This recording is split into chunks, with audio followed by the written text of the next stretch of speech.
So these are my box gardens, and I've built many different styles, and I prefer these ones because I just use a bunch of recycled material that is metal from some roofing, and I'm about to assemble a few more of these, so I will do a quick little walkthrough in how I build my box gardens and what I do inside of them to actually prevent any field mice or voles from getting in at my roots as well.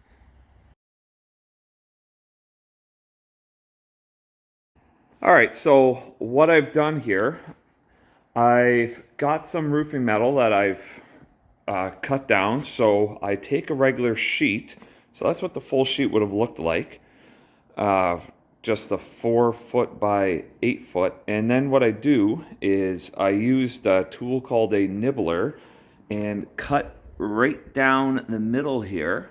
And you can use shears, whatever tools are available. So first I ripped them down in half. And then what I did is I took one of those full long sheets and I cut it in half again to get these shorter ones that I will use for the end. And now what I do is, so they're about 19 inches wide right now, about 19 inches that way. So I cut all these scrap boards. I use these to frame the concrete pad that I put my last chicken coop on top of.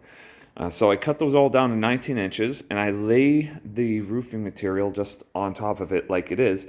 And I put the other boards in line with it. So when I assemble a matching pair for a box, I know that the whole thing will end up being square once it is done. So this is both of my sides next to each other here. And once I fasten them together and have the two ends fastened, I just stand everything up and screw end into end, and I've got myself a box. So we're gonna go take care of that right now. All right, so at this stage, I've got the 2x6s onto the ends here. You notice that I'm doing the black side facing into the garden, so black side toward the dirt. I simply do that so that I don't have the sun heating up the soil so much that plants are getting cooked. So I've got the light side out. Then I just stand the two ends, so the short end with the long side together. And I've just put three screws, three 3-inch screws down the side to mount those together. And one thing I always make sure as well is that along the bottom here is my sharp edge, so that if I'm brushing against the side here, that's not going to cut me. I'm going to be fine. And if I notice that I need any extra braces once the garden is assembled, I can add some stuff up the middle here, but I've never needed that. You notice at the beginning of the video, I put something, I did nail something in the ground just in case things started to bow out, but it actually hasn't been a problem. So I could remove those, but since I put them in there, I just left them there for now. So I'm going to get this finished. All right, so that's the final look. I mean, that's one of the 3 box gardens that I'm assembling today. And I mean, in terms of total time, once all the pieces were cut, assembling it, I had it done in less than 10 minutes. Pretty straightforward. So again, I've got the sharp edges down. And what I also make sure is that, the same colors facing out on all the sides.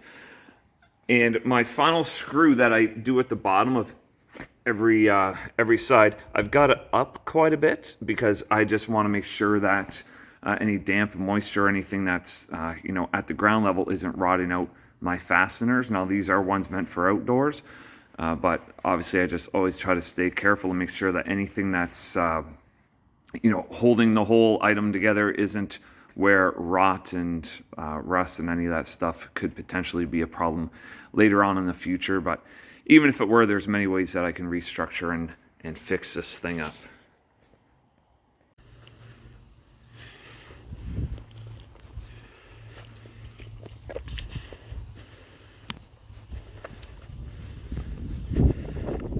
So it's not very heavy at all.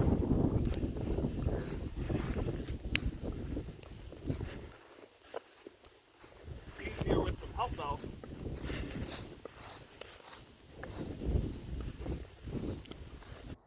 All right, so I got the box gardens brought out to the field.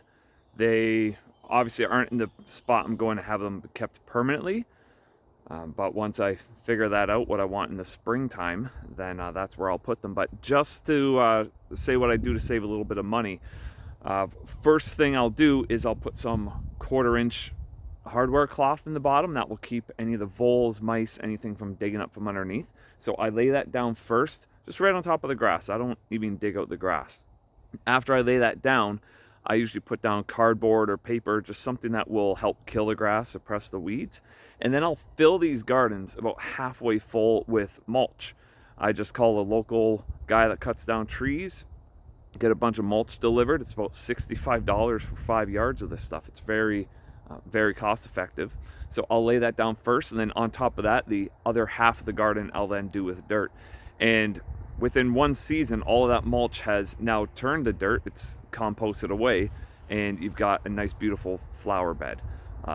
Gardens, vegetables, whatever you want to do. So that's the way I do things to save some costs with doing the gardens. Some stuff I try to plant just right in the ground. Our soil's not the best for that, so this is our alternative to make sure that we can grow some stuff that our family can eat. So hopefully you learn some good stuff, and you have questions, feel free to message.